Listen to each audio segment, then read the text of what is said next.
ایک چھوٹے سے خوبصورت گاؤں میں نانی اماں رہتی تھیں۔ وہ بہت نیک، مہربان اور سادہ سی خاتون تھیں۔ ان کے پاس ایک پرانی سی چپل تھی جو وہ روز پہنتی تھیں۔ چپل کافی پرانی ہو چکی تھی، لیکن نانی اماں اسے بہت سنبھال کر رکھتی تھیں۔ نانی اماں کا نواسا حسن اکثر ان سے پوچھتا، نانی اماں، یہ پرانی چپل کیوں نہیں بدل لیتے؟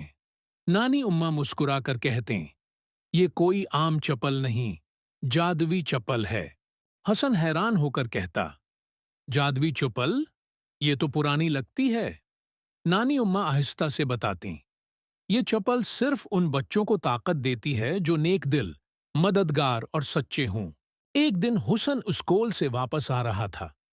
راستے میں ایک چھوٹا بچہ گر گیا، رو رہا تھا۔ حسن نے فوراً اس کی مدد کی، اسے سہارا دیا، پانی پلایا، چہرہ صاف کیا اور گھر چھوڑ آیا۔ سی رات حسن نانی اماں کے کمرے میں گیا، چپکے سے چپل پہن لی۔ اچانک چپل سے روشنی نکلی، حسن ہوا میں اڑنے لگا۔ حسن فضا میں اڑتا رہا، درختوں کے اوپر، گاؤں کے پار، چاند کے قریب تک۔ پھر وہ نرمی سے واپس نیچے آیا۔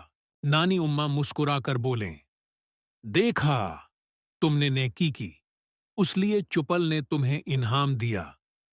حسن خوش ہو گیا اور وعدہ کیا کہ وہ ہمیشہ نیکیاں کرے گا۔